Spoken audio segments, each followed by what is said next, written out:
So we have a gaming heavy day on deck, and this is the second of 3 stories, and this one involves the people more or less behind the scenes, the people not necessarily working on any specific title. Instead, it's the cancer that has led to the industry in the current state that it's in, because here you're going to have 2 very important women. I'm not going to say prominent, I'm not even going to say well-known. One's well-known, but important in 2024, not so much. Influential, unfortunately, that ends up being the case. But this chick, Marina Diez, Game Developers Conference Advisor. So she works behind the scenes at the most important developers conference, one of the most prominent conferences in all of the entirety of the gaming industry. She's there for what reason? Based on her accomplishments, she's offering advisory input, and what's her specific expertise? Oh, it's exactly what you think it is. Yeah, and a video game consultant and developer. Oh, she's also a developer of games that you've never heard of before and frankly don't want to hear about, because it's just, man, like, it really does. Okay, and especially the next name that we're going to be talking about really does harken back to that little event that a lot of games journalists can't get out of their head nigh on a decade later, but makes a lot of games surrounding mental health. She puts up all of these little faux walls, faux defenses, so you can't criticize her, because these are very important and very necessary games, because they deal with things like mental health, depression, anxiety. See, just because it's not a very good game, but these are still very important topics that we need to talk about. It's like how Disney will put out awful shows like Agatha, The Acolyte, frankly, everything minus a handful of things over the past decade, and go, oh, you can't criticize it because you're racist, sexist, bigoted, because we have a strong, empowered, non-binary lead, or some shit like that. They'll go ahead and try to spin it like that in order to deflect from, no, actually, we don't like it. We could actually care less who's in the lead role. It's more or less the writing and the acting, the performances. It has nothing to do with who they are. It's more important what they produce, and what Marina Diez produces is crap and vitriol. A whole lot of it, and it's specifically aimed at white men and gatekeepers. Well, that's interesting. I've never seen somebody so publicly self-hating before, but this will be interesting. Marina Diez, an advisor for the Game Developers Conference, the owner of 3 of Cups games, and the head of strategy for BTF Games, recently declared F white men and gatekeepers. But yeah, okay, what's the context of that? Okay, maybe it's just a little joke. Maybe it's a joke. In a now deleted post, which was shared to X by former WoW team lead, yes, my good old Grums on the case. I don't know if he quote tweeted it or screenshotted it, but regardless, here's the text of the tweet. Okay, I went from thinking that I'm a bad game designer, a consultant, to train teams at one of the biggest games companies in the world. Keep believing in yourself and F white men and gatekeepers. I mean, okay, I guess that's kind of an inspiring tale of how somebody who is incompetent, who ends up following the trajectory of the old hack line when it comes to teachers, those who can't teach. I was like, okay. But then it just follows up for seemingly no reason. Because I would imagine, okay, when you were training and consulting and working with some of the biggest game companies in the world, you were probably working with some white guys. I'm just going to go ahead and throw that out there. I understand that now in current day, most of them have been drummed out of the industry, or at least incentivized to work together on an indie project. So given the fact that you were bad at your job to begin with, who exactly are you complaining about when it comes to gatekeepers, though? Because it sounds like the red carpet was rolled out for you because you check the appropriate boxes. Oh, no, she followed it up because, guys, it was just a joke, right? It was just a joke. Not all white men suck, but you know what I mean, right? If you know, you know. And I was like, oh, okay, so we kind of see where you're at with that one.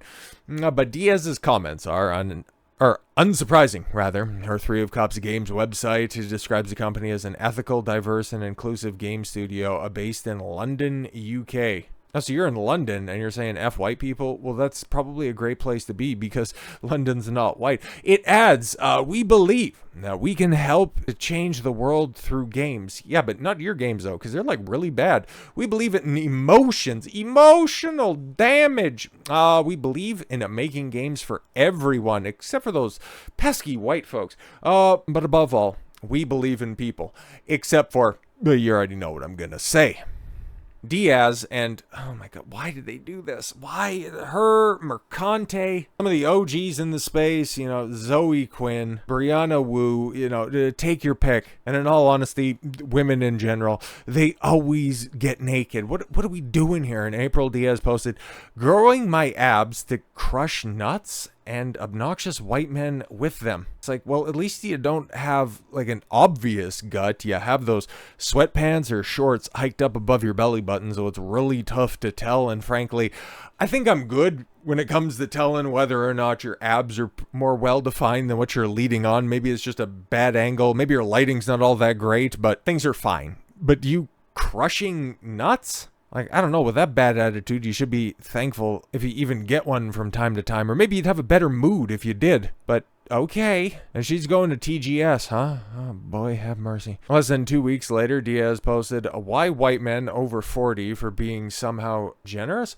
are allergic to saying the word diversity. I don't know, because maybe they know what it's code for, or maybe they just don't care about the same crap some ideologue does. Maybe it's that. And honestly, how many white guys in the gaming industry, especially in, the big budget, the big studio realm where obviously you work, spend most of your time, because it's definitely not on any of your games, because those look like they were made in RPG Maker on like over a weekend. How many of those guys aren't insufferably woke? So I don't know, man. Like, she's out here punching ghosts and still finding a way to miss.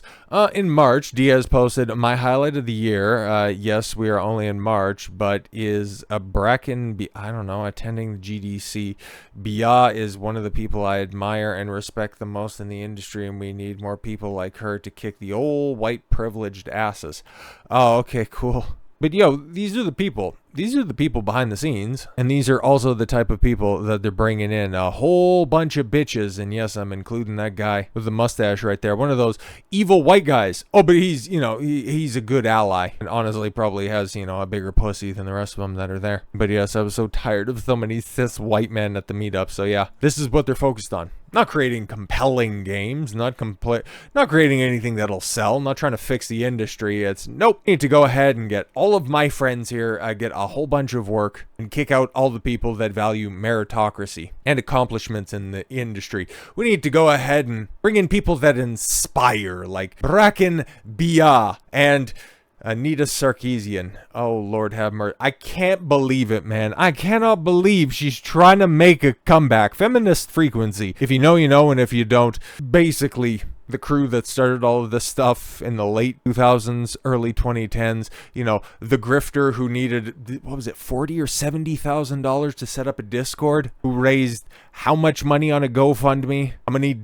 How many commas were in that to fund an entire video series of tropes versus video games? God damn it, man. This is the bitch who broke so many different companies. And now she wants back in the game. She wants back in the game, and she's also using old pictures of herself, because this time last year, I'm so glad that at least her honeymoon is over. I'm just joking. She didn't get married. She threw a birthday party for herself. It was just wedding themed. She managed to make it back, and well, now she's trying to get back to work. And I do video game consulting. Hire me. Yeah, she's worked with such prolific companies like Ubisoft, Devolver Digital. Remember when that used to be the premier name in indie developers, and then all of a sudden they became insufferable? And Double Fine. Holy crap. Tim Schafer's outfit, man, that used to be the place. Brutal Legend, he managed, okay, get this one. He managed to make Jack Black tolerable. The moment that he got in bed with Anita Sarkeesian was the moment that he started criticizing and openly hating on his fan base and not releasing any games. Landfall, that one doesn't ring a bell.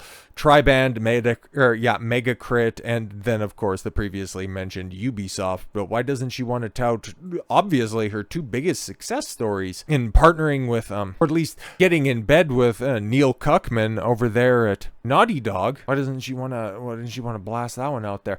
Or what about being brought in to inspire the people to finish the job on Mass Effect Andromeda and really push it over the finish line with Anthem over there at BioWare? Oh, you don't want to tout that because those companies are either A, not doing anything, or B, on death's door. But then also, why would you put Ubisoft on there? But these are the people, okay? Like Sweet Baby Inc. throughout this year has been getting the lion's share of the attention, justifiably so. But then that's also like getting into this space and taking a look around and pointing specifically at, like Suicide Squad killed the Justice League and go, guys, we need to stop this trend of ideology being injected in our video games before it gets too late. It's like, brother, you really got to peel back the layers. And when it comes to turbocharging feminism in video games, that's the face of it. That is the hooped, earringed, red lipstick, normally flannel shirted. I guess she had to sell all of that in order to, buy dresses for her bridesmaids.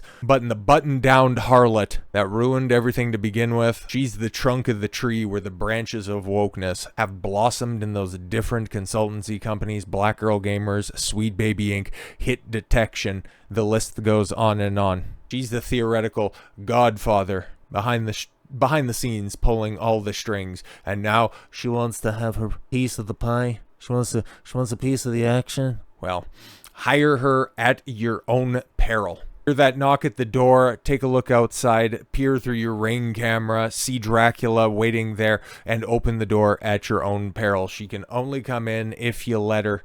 Same with all of these consultancy companies, because you can resist the siren call of blackmail. Hell, take a look at what Black Myth Wukong did earlier this year. Put all of these grifters on blast and reap the benefits in the aftermath. The industry only starts to heal when these grifters are no longer let in, or where they are companies that start to shut down. So with all that said, thank you all very much for the gift of your time. I've been Don Consuelo. I want you to follow your gut and get after it. Take care, everyone.